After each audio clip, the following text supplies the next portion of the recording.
El martes de la 11ª semana del tiempo ordinario, el evangelio que toca es el de Mateo 5, 43 al 38. En aquel tiempo dijo Jesús a sus discípulos: Han oído que se dijo, amarás a tu prójimo y odiarás a tu enemigo. Yo en cambio les digo, amen a sus enemigos y recen por los que los persiguen. Así serán hijos de su Padre que está en el cielo, que hace salir su sol sobre malos y buenos, y manda la lluvia a justos e injustos. Porque si aman a los que los aman, ¿qué premio tendrán? ¿No hacen lo mismo también los publicanos? Y si saludan solo a sus hermanos, ¿qué hacen de extraordinario? ¿No hacen lo mismo también los gentiles? Por tanto, sean perfectos como su Padre Celestial es perfecto. El día de hoy concluimos con los 5 ejemplos que Jesús nos ha propuesto en el Evangelio de Mateo para enseñarnos cómo los cristianos debemos entender lo que manda la ley. Recordemos que estamos escuchando el Sermón del Monte, en donde Jesús está promulgando su nueva ley, la ley que debe regir a los que lo siguen, la ley que todo discípulo debe observar para que Dios pueda reinar. Es decir, nos está enseñando la manera como debemos vivir y el modo como debemos proceder aquellos que queremos seguirlo. Hemos visto en las reflexiones de los días anteriores que Jesús nos ha presentado 4 ejemplos de normas de la ley que debemos leer y aplicar desde una nueva perspectiva. Hoy nos presenta el último de ellos, que viene a ser como el corolario de esta primera parte de sus enseñanzas. Y se trata de un ejemplo que resume toda nuestra actitud en el entendimiento de la ley. Nos va a enseñar, a manera de conclusión, que la forma de cumplir con los mandamientos de Dios es acercarnos a los demás desde la perspectiva del amor, buscando siempre su bien y en ningún caso su daño. Jesús empieza su enseñanza diciéndonos: Han oído que se dijo, amarás a tu prójimo y odiarás a tu enemigo. Bueno, pues resulta que hay varios pasajes del Antiguo Testamento que hablan como aceptable del rechazo y del odio a nuestros enemigos. Por ejemplo, Éxodo 34, que dice: Guárdate de hacer pacto con los habitantes del país en que vas a entrar. Al contrario, destruirás sus altares, destrozarán sus estelas y romperán sus hitos. Deuteronomio 7 dice: Cuando haya arrojado delante de ti a naciones numerosas, y el Señor tu Dios te las entregue y las derrotes, no harás alianza con ellas, no les tendrás compasión. Deuteronomio 20 dice: En cuanto a las ciudades de estos pueblos que el Señor tu Dios te dé en herencia, no dejarás nada con vida. Y el Salmo 139 dice: No odio, Señor, a quienes te odian, no me asquean los que se alzan contra ti, con odio colmado los odio, y son para mí enemigos. Sin embargo, en la ley hay también pasajes que enseñan la consideración y el respeto a los enemigos y extranjeros. Por ejemplo, Éxodo 23, que dice: Si encuentras el buey de tu enemigo o su asno extraviado, se lo llevarás. Y si ves caído bajo la carga el asno del que te odia, no rehuses tu ayuda, acude a ayudarle. Y Levítico 19 dice: Al forastero que reside junto a ustedes, lo mirarán como a uno del pueblo y lo amarás como a ti mismo. Sin embargo, el rencor que produce el abuso y la prepotencia que sufrimos de otros hace que uno se olvide de estos textos de amor y misericordia y se fije más en aquellos que incitan al rechazo. Bueno, pues ante estas dos posturas divergentes que se encuentran en la ley, Jesús nos va a enseñar cuál es la que debemos seguir aquellos que queremos caminar su camino. Recordemos que en las primeras décadas del siglo I, lo que condicionó toda la vida del pueblo de Israel fue la invasión romana. Y en tiempos de la vida pública de Jesús, la invasión ya llevaba unos 90 años.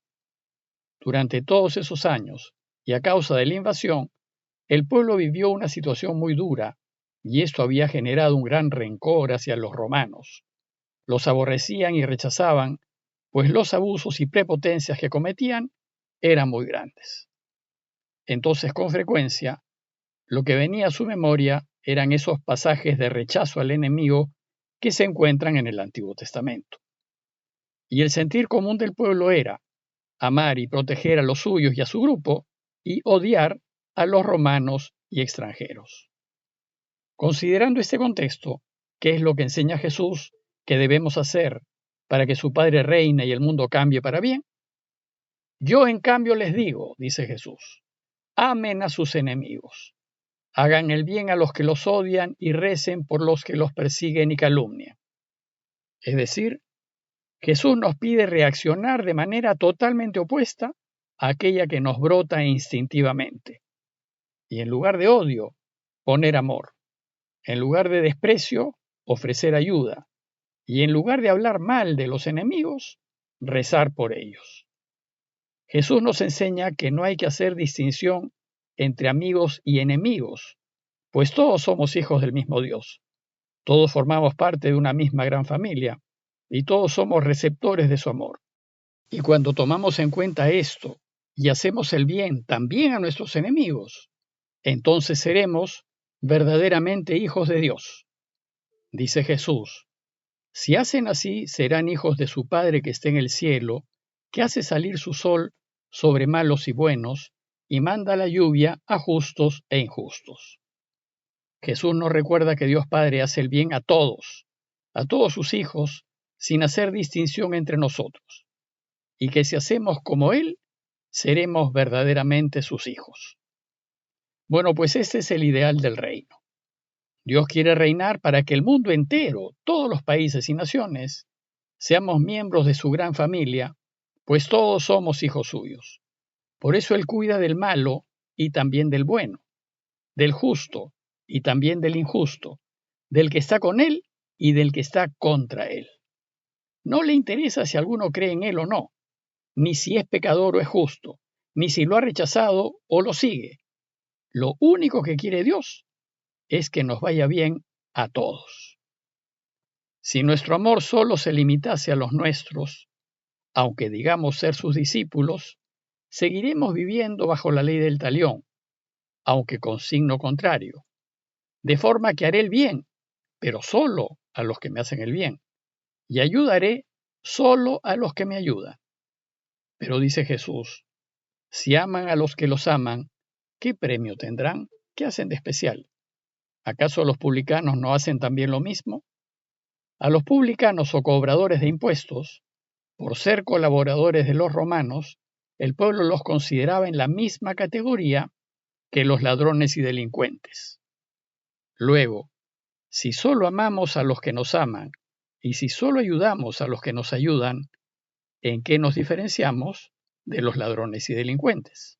Pues también ellos aman a los que los aman y ayudan a los que los ayudan. Y si saludan solo a sus hermanos, ¿qué hacen de especial? ¿No hacen lo mismo también los paganos? Los paganos o gentiles son aquellos que creen en ídolos y en falsos dioses. Entonces, si nos limitamos a saludar solo a los cercanos, no nos estaremos diferenciando de los que no creen en el Dios verdadero, pues también ellos saludan a quienes les son cercanos. Para Jesús, nosotros, sus discípulos, debemos ir más allá de lo que hace la gente y tratar como hermanos también a los ladrones, a los delincuentes y hasta a los invasores romanos. Esto es ciertamente muy difícil de hacer, pero es lo que hace Dios. Por tanto, si queremos ayudarlo a reinar, esto es también lo que debemos hacer nosotros. La frase final o la conclusión de la enseñanza de hoy resume todo este proceder. Por tanto, dice Jesús, sean perfectos como su Padre Celestial es perfecto. Pero eso de ser perfecto como Dios es perfecto, usualmente lo entendemos mal y lo descartamos por considerar que esta petición de Jesús es imposible de cumplir. Pues ¿cómo nosotros, humanos y limitados, podemos ser como Dios? Pero aquí Jesús no nos pide que seamos como Dios. No nos pide que nos asemejemos a Él en su ser divino, en su ser Dios. Lo que nos pide es que nos asemejemos a Él en el hecho de ser perfectos. Y así como Dios es perfectamente divino, nosotros debemos ser perfectamente humanos. En castellano decimos, qué humana es tal persona, cuando en ella vemos rasgos de gran bondad y de extrema misericordia. Pues esto es precisamente lo que Jesús nos pide que hagamos, que seamos perfectamente humanos, bondadosos y compasivos. Es decir, que seamos personas que vivamos movidas por el amor de Dios. Nos pide que vivamos como aquel que tiene su mirada puesta en Dios y en consecuencia no pone límites ni barreras a su amor. Como conclusión, los invito a traer en mente a todos nuestros enemigos, recordando que enemigos son también todos aquellos que no son amigos, es decir, los que no nos caen bien, los antipáticos, los insoportables, los pesados, y preguntarnos, ¿cómo nos comportamos con ellos? ¿Los ayudamos? ¿Les servimos? ¿Los atendemos? ¿Hablamos bien de ellos? Y a los que nos han ofendido, se han aprovechado de nosotros y nos han hecho daño, ¿les hemos tendido la mano cuando han necesitado? Y a los extranjeros que viven en nuestro país, aquellos que han migrado, ¿los aceptamos? ¿Los ayudamos? ¿Los tratamos como hermanos? Es decir, ¿qué tan humano soy en mi relación con los demás? Pidámosle a Dios su ayuda para que en nuestras relaciones con los demás seamos perfectamente humanos, así como Él es perfectamente divino. Parroquia de Fátima, Miraflores, Lima.